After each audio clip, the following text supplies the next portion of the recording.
Okay, I'd like to call this meeting to order. You'll all rise for the Pledge of Allegiance. Mr. Williams, will you lead us in prayer? Lead us in the pledge, sir? Do both if you want. I know that one too. I pledge allegiance to the flag of the United States of America and to the republic for which it stands, one nation, under God, indivisible, with liberty and justice for all. You all remain standing for prayer, please. Father God, we honor our veterans, worthy men and women who have given their best when they are called upon to serve and protect the United States of America. We pray that you will bless them for their unselfish service and their continual struggle to preserve our freedom, our safety, and our country's heritage. For all of us, bless them abundantly for the hardships they have faced, for the sacrifices they have made, and for the different contributions to America's victories over tyranny and oppression. We also pray for the safety of those currently serving in our armed forces overseas and here at home. May the servicemen and women return home quickly to live in the freedoms they have helped to protect. In Christ's name I pray. Amen. Amen.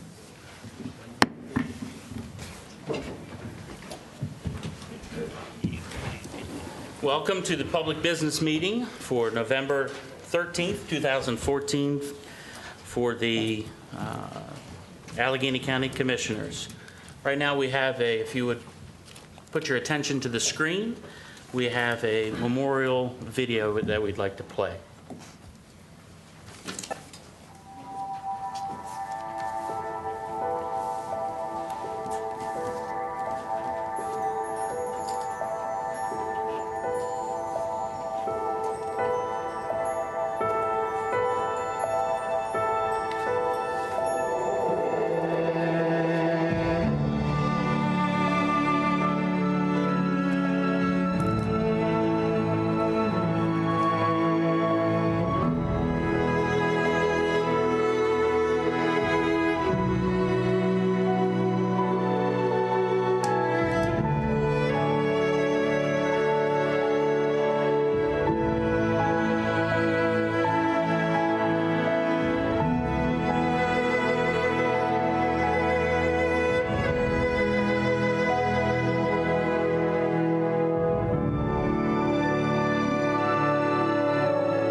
At this time, I'd like to have anyone who is currently serving or has served in our armed services to please stand.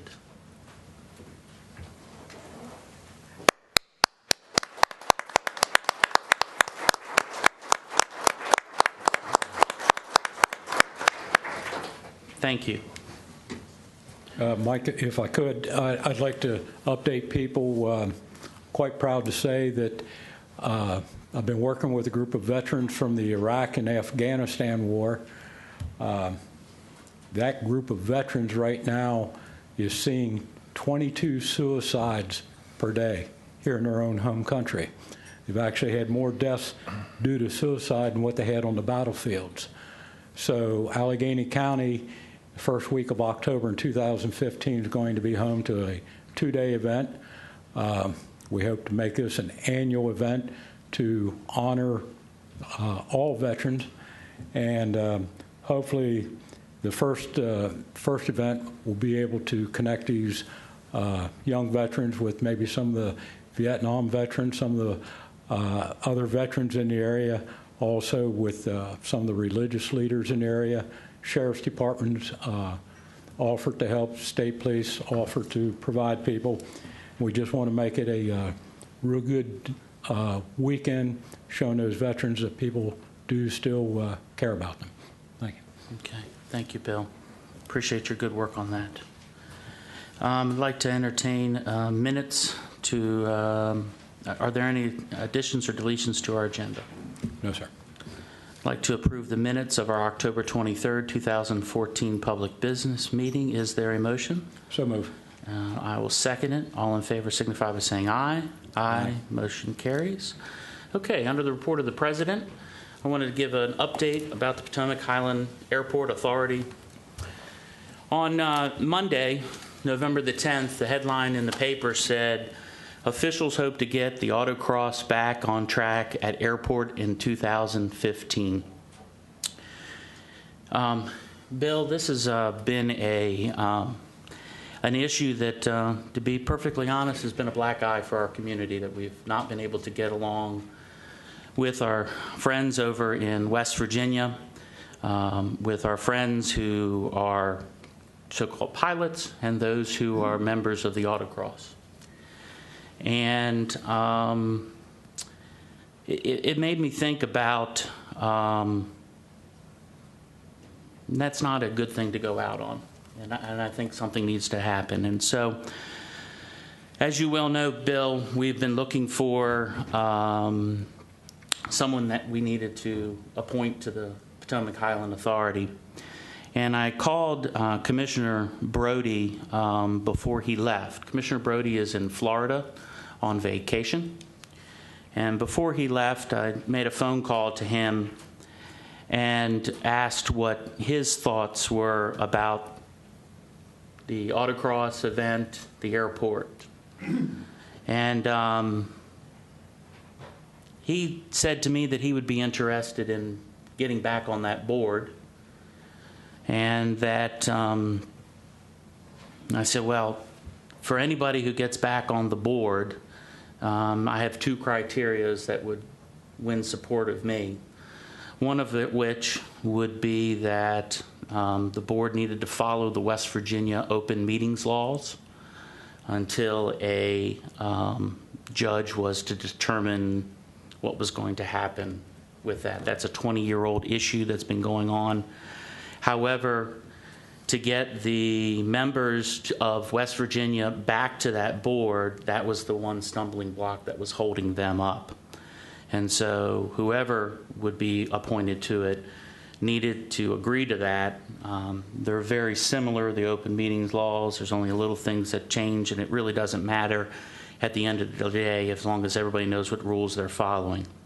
But if it can get those members back to the table to move forward, I think somebody needs to do that.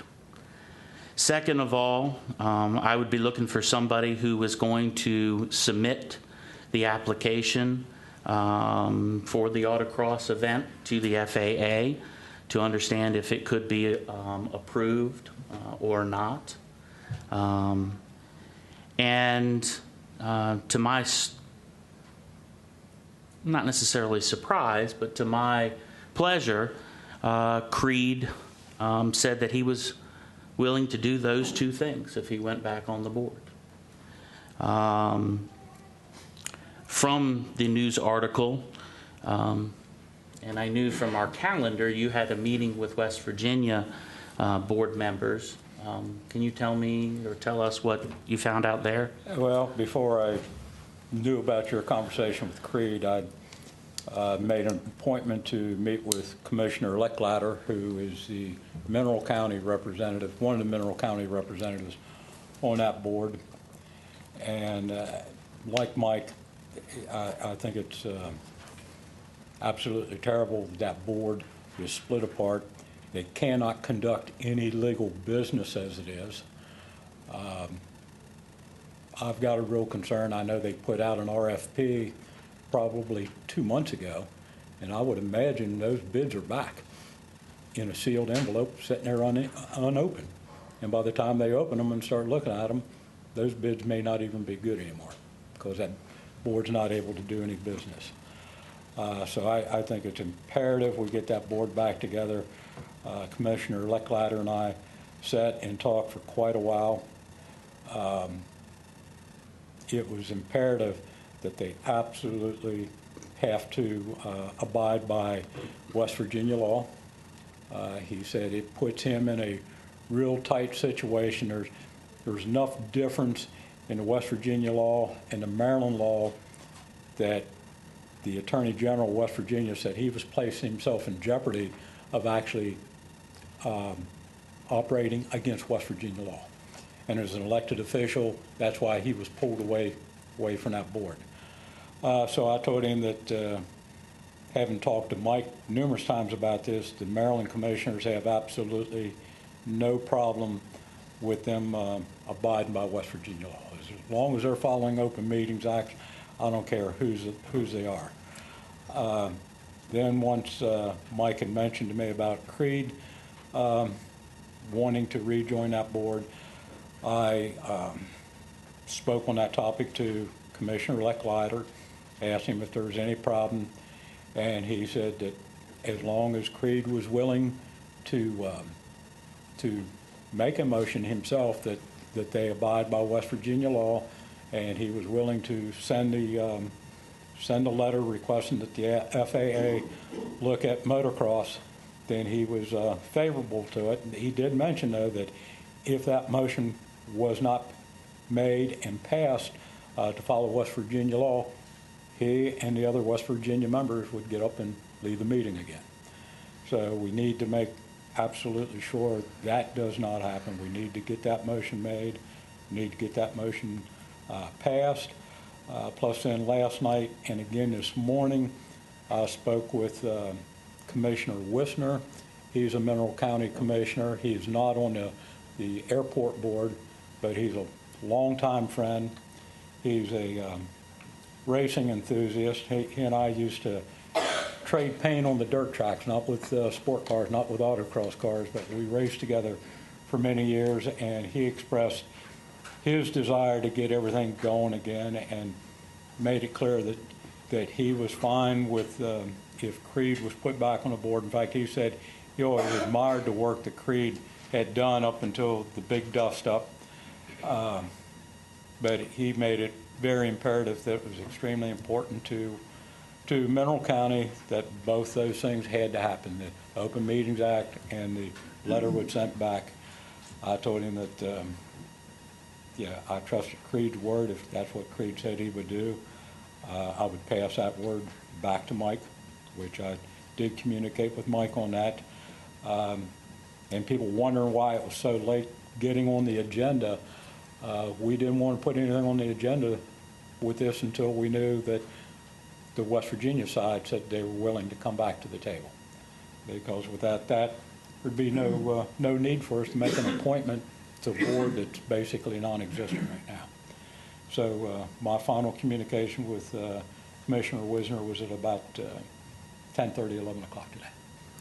Well, I've not updated you. I did have a meeting with Chairman of the Board, Dr. Wolf, and had expressed my desire to get Creed back onto the board. I expressed that had to follow West Virginia law and then also had to support submitting the application to the FAA.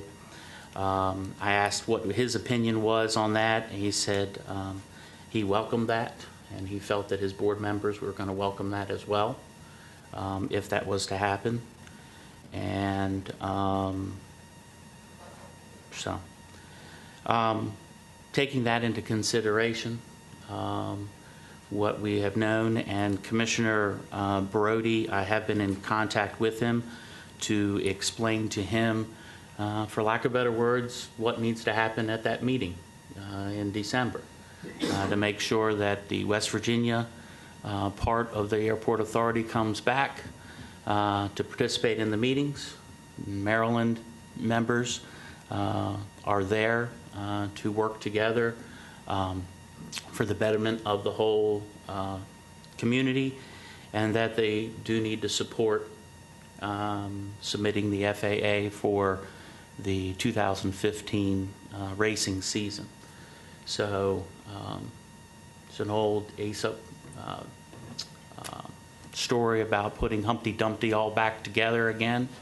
I think to get this issue and to move forward, I think we've got a good shot to do that. We've got all the players willing to be. And with that, I'd like to move that we put in our consent agenda, which would be item number 16, the appointment of Commissioner Creed Brody to the Potomac Highland Authority to serve out his original term. And I'd like to add one more thing to that. I did find out that their next scheduled meeting is December 5th. And if we don't get this in place by December 5th, that will make 3 months that they were unable to operate. And like I say, I've got a real concern about that RFP that was out there. So I think it's imperative that that December 5th meeting happens and that the West Virginia members stay at that meeting, participate in that meeting. The only way that'll happen is with these two motions being passed. Certainly. So is that a second to place this on our consent agenda? Yes. Okay, it's been moved and seconded to place item number 16, the appointment of Commissioner Creed Brody to the Potomac Highland Authority for the remainder of his original term. That is to expire when the 3 new commissioners are sworn into office, and then those 3 commissioners then will determine everybody's appointments and such. So all in favor signify by saying aye. Aye. Any opposed? Motion carries. Okay. Now this is a special presentation. We have a young lady here by the name of Marissa Swoop, and she is going to be reciting an appeal presented by Benjamin Franklin during the Assembly of the Continental Congress. Now, Marissa did a lot of historical background information for me, and it has been determined that Commissioner Valentine was not there. I was busy that day. He was busy that day. But Marissa, if we would, to have you come up, please. I understand you have a portable mic. And I got to witness this about 3-4 months ago, and you guys are in for a special treat. So, please, Marissa.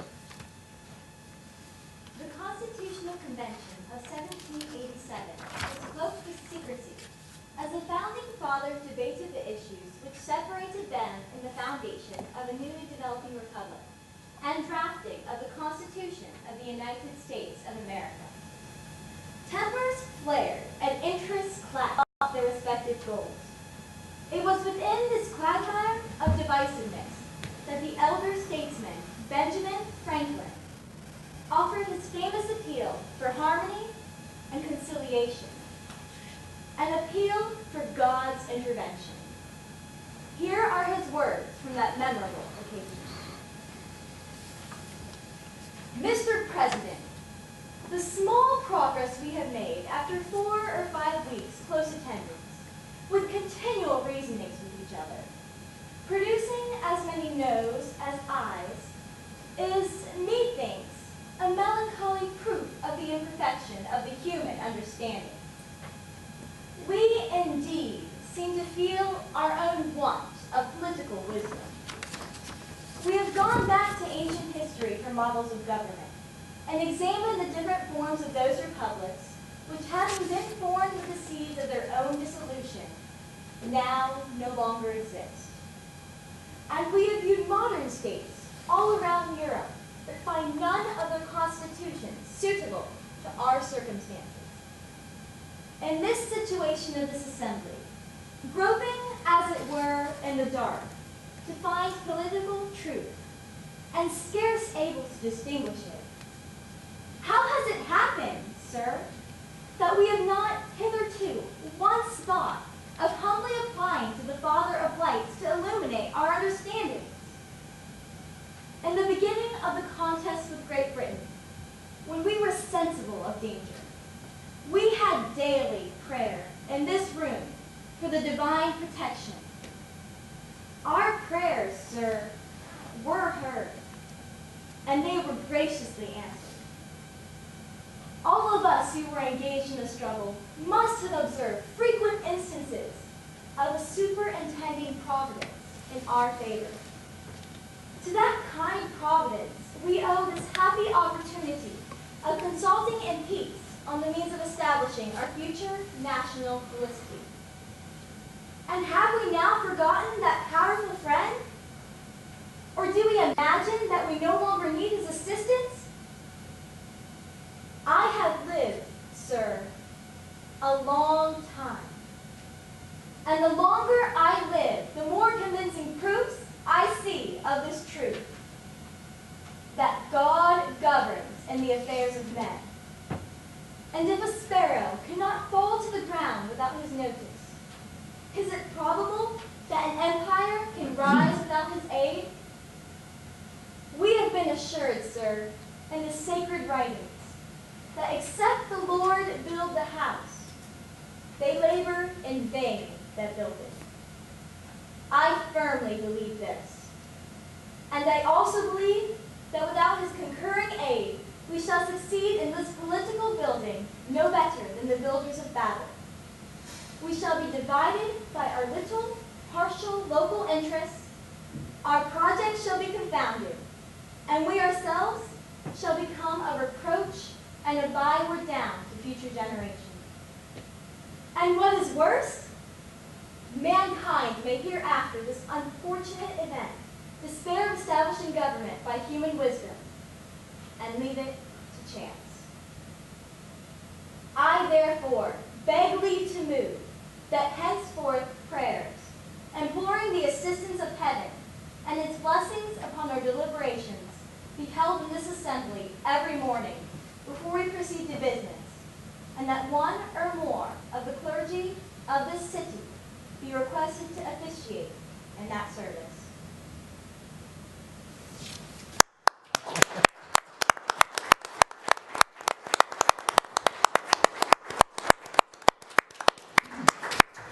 I had an opportunity to witness that one Sunday afternoon at a service at Emmanuel Baptist Temple there in Clear Spring.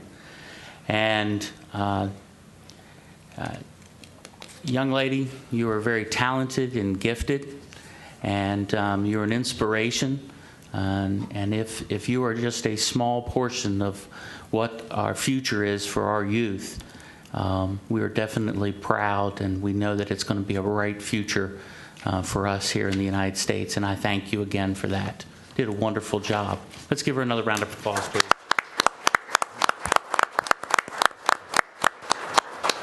And I truly appreciate one of these signs is going at Orleans Road. That way I can find my way home every evening now. Okay. Item number 2 is a presentation from the Maryland Department of Transportation, State Highway Administration, Tourist Area and Coordinator Signing, TAC. I understand that Stephen Holly is here, the TAC coordinator, as well as Natalia Schroeder, the project engineer from RK&K, and Miss Barbara Buell, our director of tourism. Please, the podium is yours. Good evening. Good evening. I can't even see over the laptop. I don't have to say anything, but I do want to add a few comments. I know that signage is a huge issue for our area, and particularly when you talk about attractions and bringing people into the city and getting them to the various attractions we have. I have to be honest, I was not very optimistic when I heard we were going to redo this and go through it. But I have to say that working with these folks has been very enjoyable. There are a lot of guidelines involved in getting signage on the highway for your attraction. And there were many times where certain attractions didn't meet all of the regulations, but they were discussed, and there were some times that exceptions were made. In a small community like ours, many of our attractions aren't open. The number of hours required may have other conditions that they don't meet, but every time that happened, there was a discussion that followed. Oftentimes these folks went back to the owners of the attraction to talk to them to see if they'd be willing to compromise a little so that they could get signage. So it wasn't one of these projects where the rules were laid down, and if we didn't meet them, we had no options. And for that, I'm very grateful to all of the people that worked on this committee, but particularly Steve and Natalia, who were there throughout. And I think it's been over a year that we've been doing this, well over a year that we've been working on this. So I just wanted to make those few comments. Great. Thank you. Thank you. My name is Stephen Holly, and I work at the State Highway Administration. I've been there for 10 years, and basically I didn't start with this program, although the program has been around for about 10 years. We're finally getting to Allegany County, and this is a pivotal part where we come back to you. We explain what we can do. We ask your approval to move forward with our design phase. But to get to that point, we did do a lot of coordination. We gathered applications with Barbara's help, her support, and thank you again for all your help. We took all those to this committee, and we did have arguments, and we really tried to see what we could do for everybody. Unfortunately, we couldn't give signs to everybody, but this is an ongoing program. It will be back in another 18 to 24 months as soon as I get your endorsement on this implementation. And therefore, people that might not meet right now do have a chance in the future if their attraction grows and draws more people, or they make other changes that make themselves meet the criteria, then they can get in. So we gathered 52 applications. We issued either an approval, a conditional approval, or denial, depending on what their current operations were. And we did, like Barbara stated, coordinate and tell people what they could do to try to meet the program. This yielded 25 approved applications, and 2 of those were actually conditionally approved, meaning please change something, and we negotiated and got them in the program. And what does this mean for Allegany County? We have 88 signs that we want to install within the county. Of those 88 signs, 55 of them are along state roads.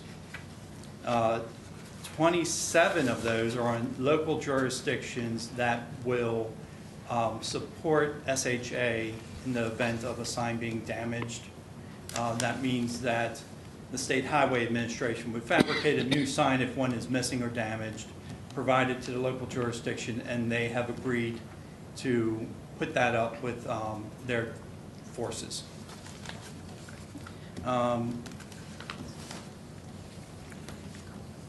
The county roads, actually, the county actually has the least amount of signs that are actually along and within their right-of-way, with 6 signs. Those 6 signs, again, we still ask that the county forces help us with the maintenance. In other counties, and all the requests for damaged signs are supposed to come through me.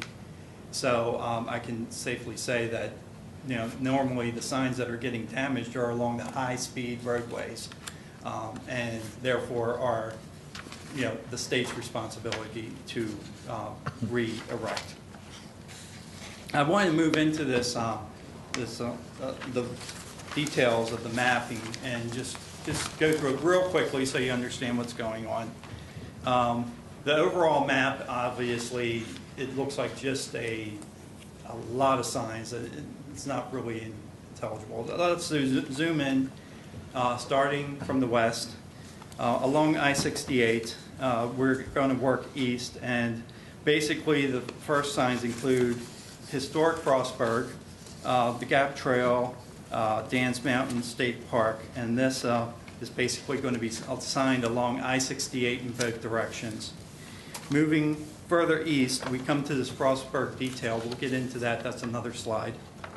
Moving further down, though, we do point to the LaVale Toll House along US 40 Alt, that is, which is the historic National Road, a scenic byway.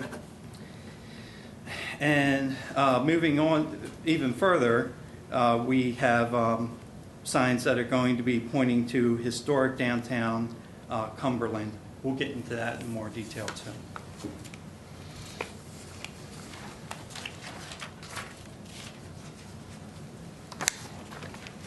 Okay, moving east towards exit 43, this is where we're pulling people off of I-68 into historic Cumberland. We're going to mention Canal Place, C&O and Gap Trails, and the Scenic Railroad, as well as pointing to the Visitor Center, which is indicated by a smaller panel that says info.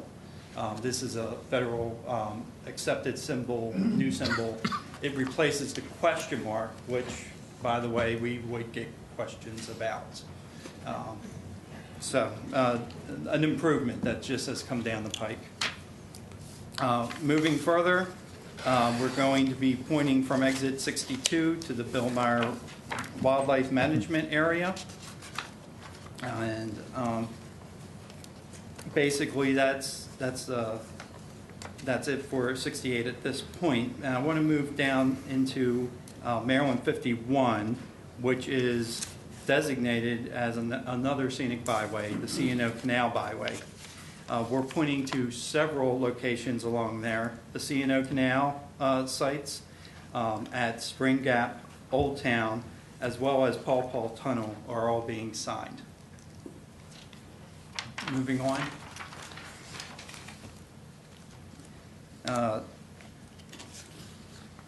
Basically, here we're back at exit 62.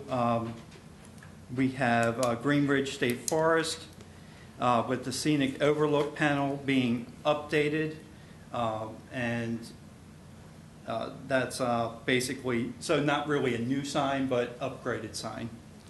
The trailblazing will lead also from US 40 at that point to bring people down into Greenridge State Forest towards the headquarters. Existing signs for the 15 Mile Creek, by the way, are going to remain. They're relatively new signs, and they were put up in coordination with the National Park Service.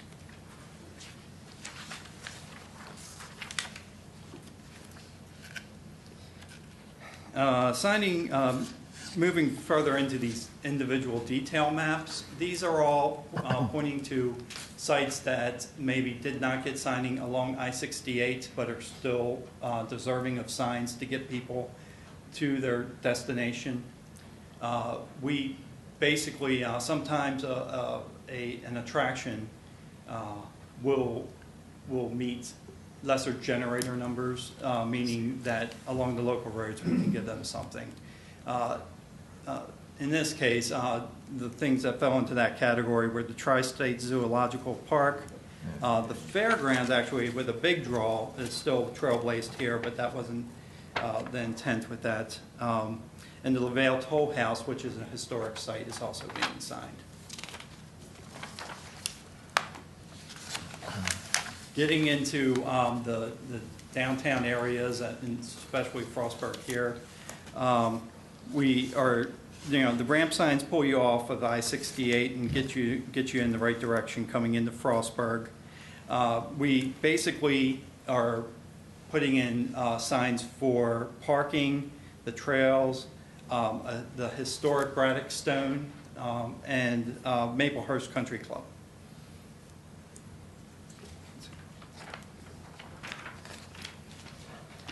And then, well, finally, we're back to Cumberland.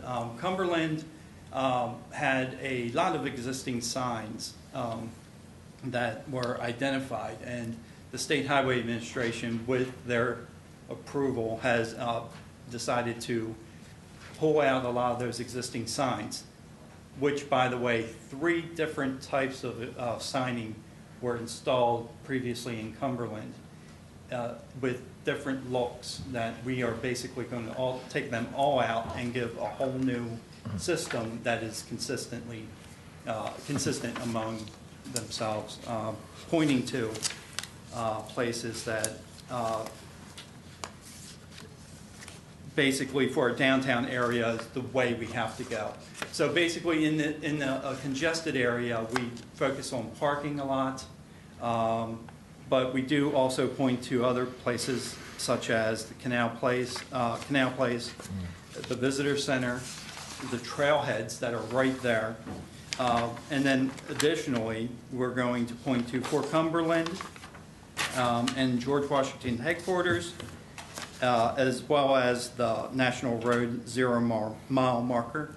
And that's basically it for what we're trying to do at this time. So with that said, I do have a letter that we hope that you will find to your liking and sign, giving us permission to use the county rights of way where needed, with coordination with the appropriate roads and planning sections, and to ask to have this shared agreement to replace damaged or missing signs in the future. Okay, Stephen. And I would like to answer any questions you might have at this time. Okay. Commissioner? Any questions? No. Before. Stephen, if you could just clarify, your first visit to Allegheny County to discuss this program was in this very room many, many months ago, and we had a number of stakeholders in attendance that day. I just want to give you the opportunity to clarify for some of the folks who aren't here tonight in our business community that this signing program in no way impacts their ability to adequately sign their commercial enterprises on private property in or around these locations. Absolutely. There is definitely different criteria for what we call on-site signing. If it's along a state road, of course, if it's along a local road, local laws would govern. Okay. All right. I got a little concerned when this was going to be on the agenda so soon after the election, and I thought that this was all the campaign signs that were located around the county here the last, but it's not true. I don't see any Shade, Buckle, McKay, Valentine. I don't see any of those, so I think we're good. What we'll do is refer this to staff, and we'll make a determination on our next meeting, which is going to be December the 11th. It's our legislative day. And so I don't foresee any problems of getting that signed. But thank you very much for all your commitment. And Barb, thank you again. It was kind of like herding cats, I'm sure, with a lot of different applications and all that kind of stuff. Yeah, And one thing I want to say is some of the criteria had hours that they needed to be open, whether they were accessible. And unfortunately, there are a lot of our attractions that we fought for because we knew they were important, but they just didn't meet not just one, but maybe multiple guidelines. So what I'm really hoping is that some of the stakeholders will, take a look at this and realize that if they do want to make some changes, they're certainly open down the road to get signage. So it's definitely a very objective program. It's not subjective to what we think is most important. But we did get a good response, and I feel like most of the people that they went back to and said, unfortunately, we can't do it, they did understand. So. okay. Well, thank you again. Thanks. We'll be in touch. Mike, before we go any farther, I think we have a couple introductions to make. Okay. I'd like to introduce Delegate-elect Jason Buckle.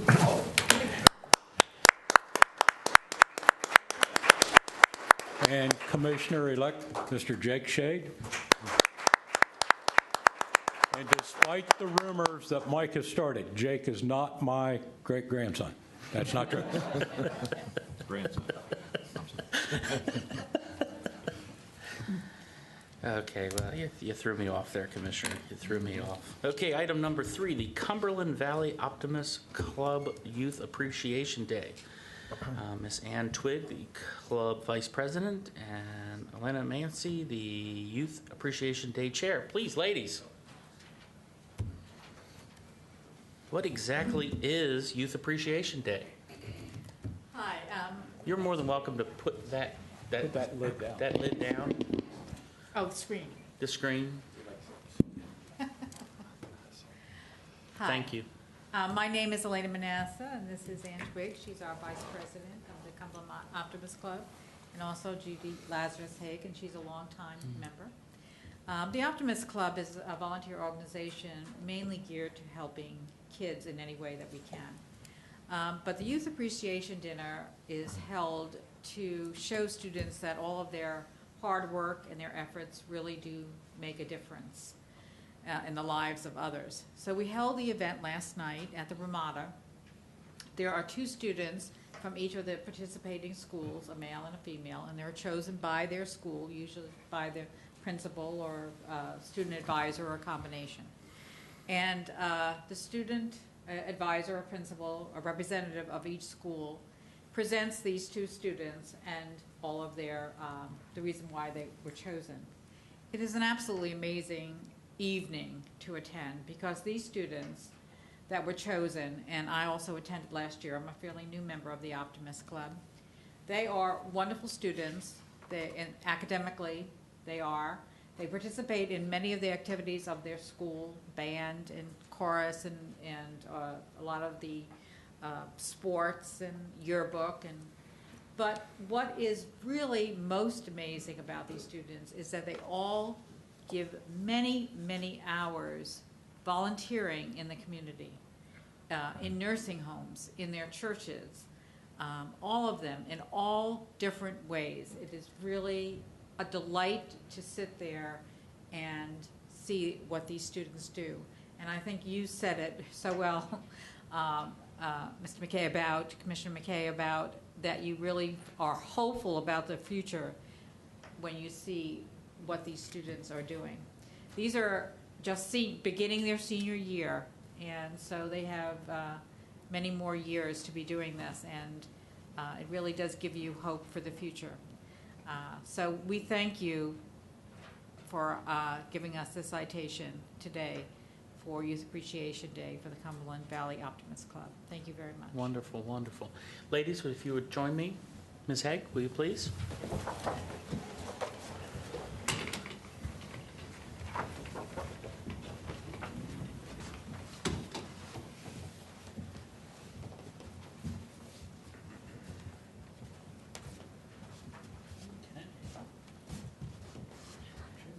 All right. Got it on camera, and then Mom's going to take a picture of us all. So, Allegany County, and we do call her Mom because she takes care of us. Allegany County, Maryland. Be it here known to all, this official citation is awarded to the Cumberland Valley Optimist Club, Youth Appreciation Day 2014. Whereas Allegany County government wishes to publicly recognize the Cumberland Valley Optimist Club, whose members ardently strive to improve the lives of children. And whereas every optimist truly is a friend of the youth and sincerely wishes to bring out the best in kids by providing hope and positive vision. And whereas the Cumberland Valley Optimist Club Youth Appreciation Day 2014 recognizes and highlights the multifaceted achievements of the students from participating educational institutions, Allegany, Fort Hill, and Mountain Ridge Public High Schools, Bishop Walsh School, the Center for Career and Technical Education of Allegany County, and West Virginia, Frankfort, and Kaiser Public High Schools, as well as those that are involved in the community-based transition programs offered by Allegany College of Maryland and Jefferson.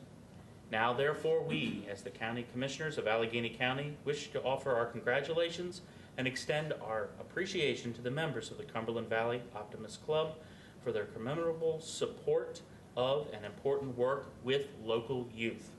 In witness whereof, we have hereunto set our hands to be caused the seal of Allegany County, Maryland, to be affixed this 13th day of November in the year of 2014. All 3 commissioners, the Board of Commissioners of Allegany County, Maryland, with the Great Seal affixed. Congratulations and thank you. Thank you very much.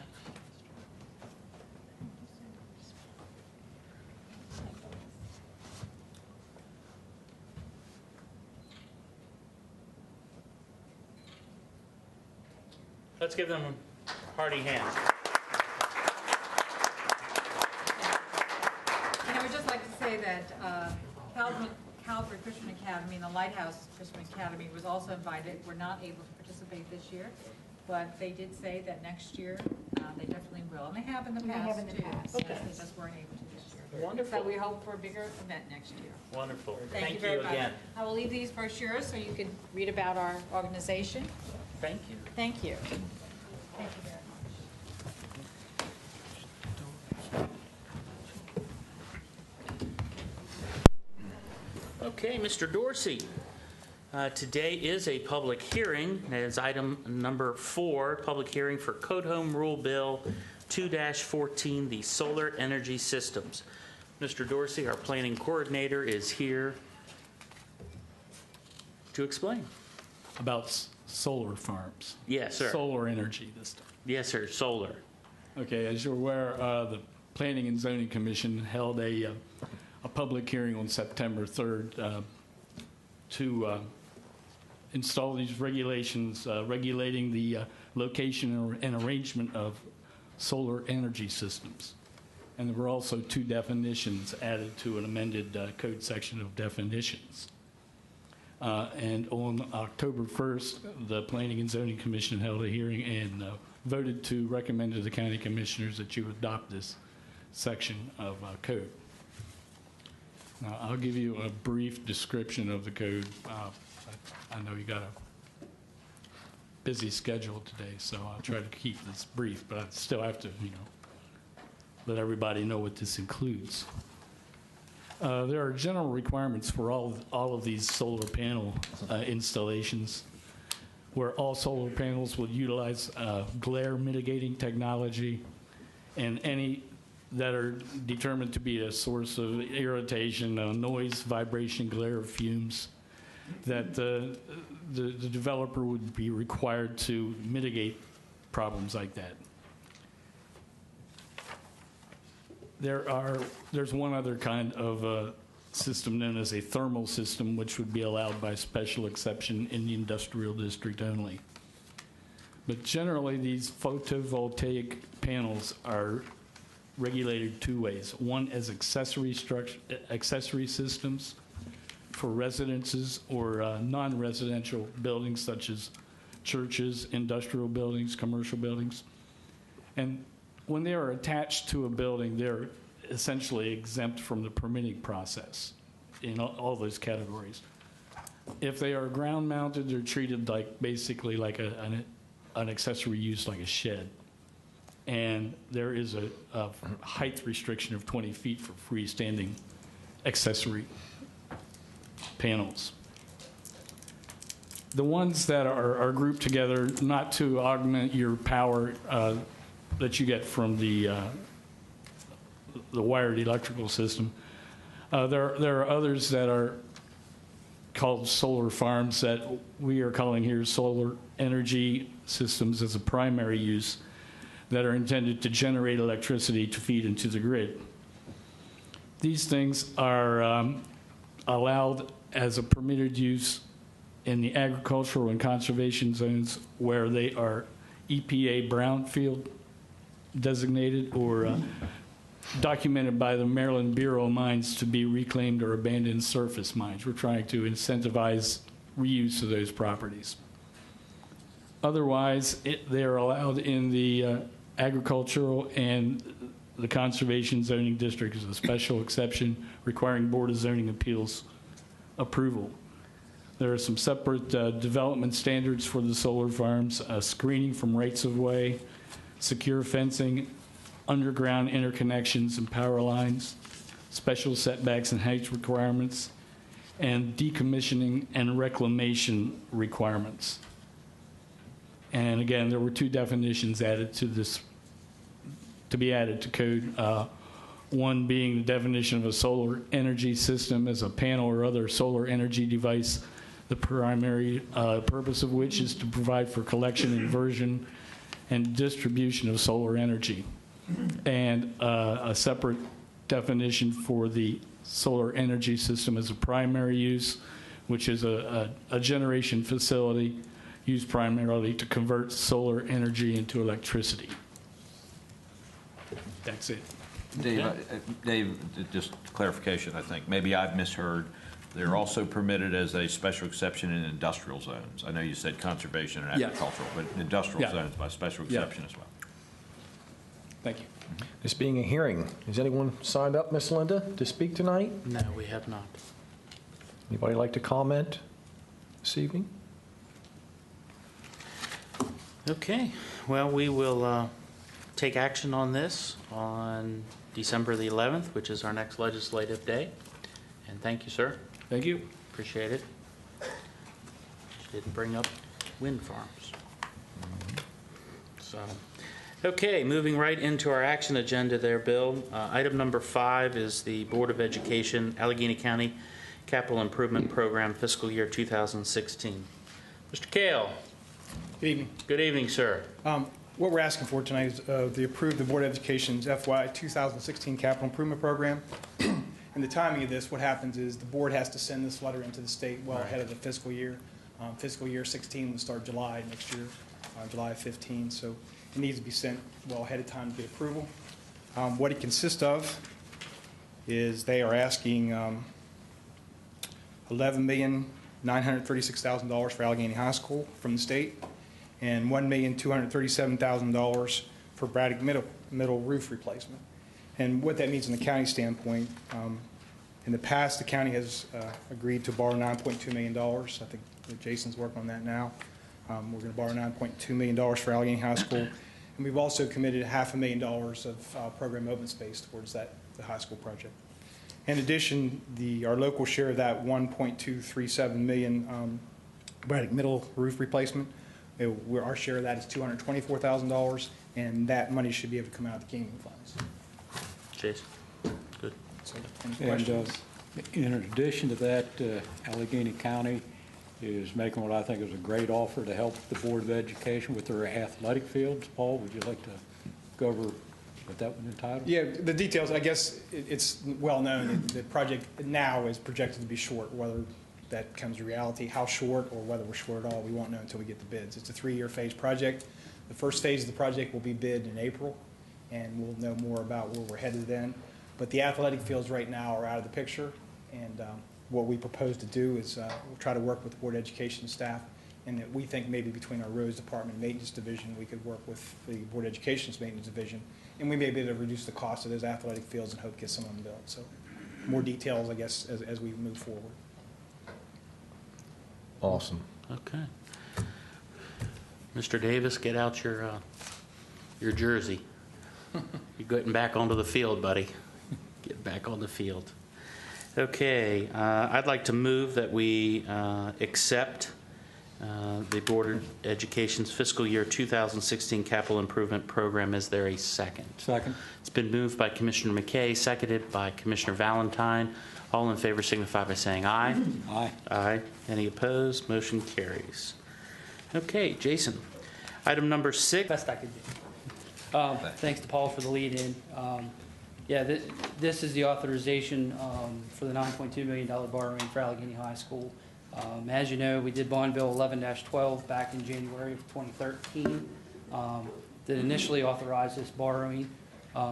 What we're doing now is following the recommendations of Davenport, our financial advisors who were here back in September, and indicated that we ought to go ahead and borrow the money in advance of the construction of the school to take advantage of the favorable bond market. So we're going to go ahead and do that. So what we'll do is a couple steps. Next week, Commissioner McKay, Dave Eberly, and myself will go to New York, meet with the rating agencies again to talk about why we're borrowing and how our finances have been since the last time we met with them. We should get ratings back from them the week of Thanksgiving, and I kind of expect they're going to simply affirm our ratings. We've had 2 ratings increases in the last couple of years. We're double A with both agencies, so I think we'll stay right there, hopefully. So we'll do that. Planning on having the bond sale actually on December 2nd. So this resolution we're doing tonight actually approves that bond sale on the 2nd. As of now, we don't know the exact interest rate. We won't get it until that day, but we expect it to be somewhere in the 3% zone, maybe even a little lower. We're going to do a 20-year loan. We're going to be aggressive in paying this back. We think it's the right thing to do. We're looking at annual debt service of about $695,000, and that fits right in with our plans all along for debt service. We'll slip over $3 million annually for 2 years, and then we'll be right back down below $3 million in fiscal year 18. So everything's kind of lined up. This is just giving us the green light to do it. Yeah. I'm glad to see that we'll be back below our 3 million threshold. Yeah. So that's how we've been able to secure the favorable ratings from both